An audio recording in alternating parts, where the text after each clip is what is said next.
ರಾಮ ರಾಮ ಗುಣ ಸೇಮ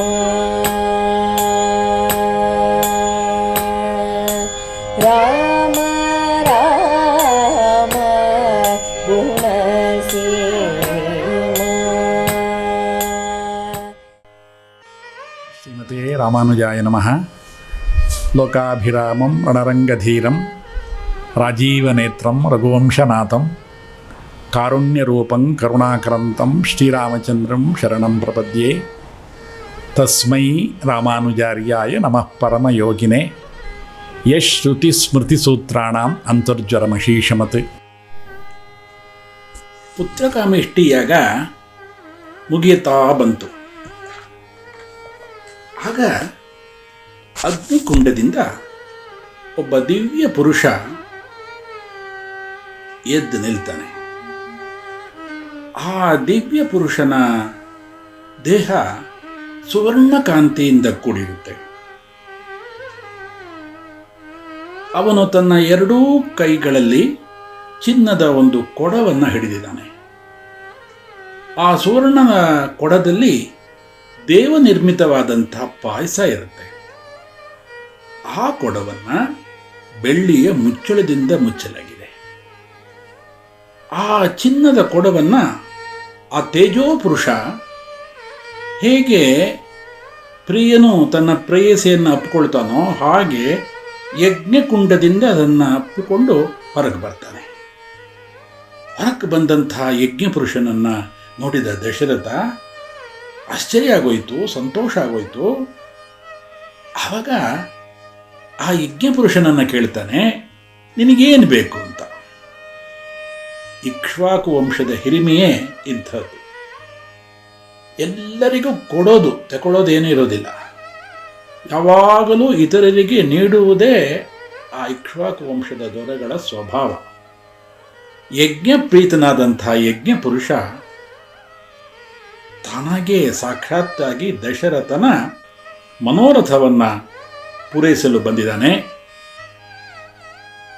ಬಂದ ಯಜ್ಞ ಪುರುಷ ತಾನು ತಂದಿದ್ದಂತಹ ಪಾಯಸಪೂರ್ಣವಾದಂತಹ ಕೊಡವನ್ನು ದಶರಥನಿಗೆ ಕೊಡ್ತಾನೆ. ಆ ಯಜ್ಞ ಪುರುಷ ಹೇಳ್ತಾನೆ, ಇದರಲ್ಲಿ ದೇವನಿರ್ಮಿತವಾದಂತಹ ಪಾಯಸ ಇದೆ, ಇದನ್ನು ನಿನ್ನ ಪತ್ನಿಯರಿಗೆ ಹಂಚಿಕೊಡು, ನಿನ್ನ ಇಷ್ಟಾರ್ಥವೆಲ್ಲ ನೆರವೇರುತ್ತೆ ಅಂತ ಆ ಯಜ್ಞ ಪುರುಷ ಹೇಳಿದ. ದಶರಥ ಬಹಳ ಸಂತೋಷ ಪಟ್ಬಿಟ್ಟ. ಅವನು ತನ್ನ 3 ಪಟ್ಟದರಸೆಯರನ್ನು ಕರೀತಾನೆ. ಪಾಯಸದ ಅರ್ಧ ಭಾಗವನ್ನು ಹಿರಿಯಳಾದಂತಹ ಕೌಸಲ್ಯಗೆ ಕೊಟ್ಟ. ಉಳಿದ ಅರ್ಧ ಭಾಗದಲ್ಲಿ ಅರ್ಧವನ್ನು ಎರಡನೆಯವಳಾದಂತಹ ಸುಮಿತ್ರೆಗೆ ಕೊಟ್ಟ. ಉಳಿದ ಕಾಲು ಭಾಗದಲ್ಲಿ ಅರ್ಧ ಭಾಗವನ್ನು ಕಿರಿಯಳಾದಂಥ ಕೈಕೇಯಿಗೆ ಕೊಟ್ಟ. ಮತ್ತೆ ಉಳಿದ ಅರ್ಧ ಭಾಗವನ್ನು ಅವನು ಪುನಃ ಸುಮಿತ್ರೆಗೆ ಹಂಚಿದ. ಹೀಗೆ ಪಾಯಸವನ್ನು ಸವಿದು 3 ರಾಣಿಯರು ಸಂತುಷ್ಟರಾದರು. ದಶರಥ ಆನಂದಪಟ್ಟ. ಈ ಪಾಯಸದ ವಿಭಾಗವನ್ನು ಹಲವಾರು ರಾಮಾಯಣದಲ್ಲಿ ಹಲವಾರು ರೀತಿಯಲ್ಲಿ ವಿವರಿಸಲ್ಪಟ್ಟಿದೆ. ಅದರಲ್ಲಿ ಬೇರೆ ಬೇರೆ ಕವಿಗಳು ತಮ್ಮ ತಮ್ಮ ಚಮತ್ಕಾರವನ್ನು ಉಪಯೋಗಿಸಿದ್ದಾರೆ. ಅದು ಒಂದು ಕಡೆ. ಈ ಪುತ್ರಕಾಮೇಷ್ಟಿ ಯಾಗ ಪೂರ್ತಿಯಾಯಿತು. ರಾಜ ತನ್ನ ಮಡದಿಯೊಂದಿಗೆ ಅವಭೃತ ಸ್ನಾನ ಮಾಡಿದ. ಅಯೋಧ್ಯೆಗೆ ಹಿಂತಿರುಗಿದ. ತನ್ನ ಎಲ್ಲ ಐಶ್ವರ್ಯವನ್ನು ದಾನ ಮಾಡಿಬಿಟ್ಟಿದ್ದ ದಶರಥ. ಆಗ ಅಲ್ಲಿಗೆ ಒಬ್ಬ ಬ್ರಾಹ್ಮಣ ಬಂದ. ರಾಜ, ನನಗೇನಾದರೂ ಕೊಡು ಅಂತ. ದಶರಥ ನೋಡ್ದ, ಎಲ್ಲ ಕೊಟ್ಟಾಗಿದೆ, ಏನೂ ಇಲ್ಲ, ಖಾಲಿ ಇಲ್ಲ. ಕೊನೆಗೆ ತನ್ನ ತೋಳಿನಲ್ಲಿದ್ದಂಥ ರತ್ನ ಖಚಿತವಾದಂಥ ಕಂಕಟವನ್ನು ಕಳಚಿ ಆ ಬ್ರಾಹ್ಮಣನಿಗೆ ಕೊಡ್ತಾನೆ. ಬ್ರಾಹ್ಮಣ ಸ್ವಪ್ರೀತನಾಗ್ತಾನೆ. ದಶರಥನನ್ನು ಹರಿಸ್ತಾನೆ. ಆ ಬ್ರಾಹ್ಮಣ ಬೇರೆ ಯಾರೂ ಅಲ್ಲ, ಸಾಕ್ಷಾತ್ ನಾರಾಯಣ. ತನ್ನ ಭಾವಿ ತಂದೆಯ ಗುಣವನ್ನು ಪರೀಕ್ಷಿಸೋದಕ್ಕೋಸ್ಕರ ಬ್ರಾಹ್ಮಣ ವೇಷದಲ್ಲಿ ಬಂದಿದ್ದ ಶ್ರೀಮನ್ನಾರಾಯಣ. ಸಂತೋಷದಿಂದ ರಾಜ ತನ್ನ ರಾಣಿಯರೊಡಗೊಂಡಿಗೆ ಅರಮನೆಯನ್ನು ಪ್ರವೇಶಿಸಿದ. ಕಾಲಕ್ರಮದಲ್ಲಿ 3 ರಾಣಿಯರು ದೈವಾನುಗ್ರಹದಿಂದ ಗರ್ಭವತಿಯರಾದರು. ದಿನೇ ದಿನೇ ಹುಣ್ಣಿಮೆ ಚಂದ್ರನಂತೆ ಪ್ರವರ್ಧಮಾನರಾಗುತ್ತಾ ಇದ್ದರು. ರಾಣಿಯರ ಮುಖಗಳಲ್ಲಿ ದೈವೀ ತೇಜಸ್ಸು ಮೂಡ್ತಾ ಇತ್ತು.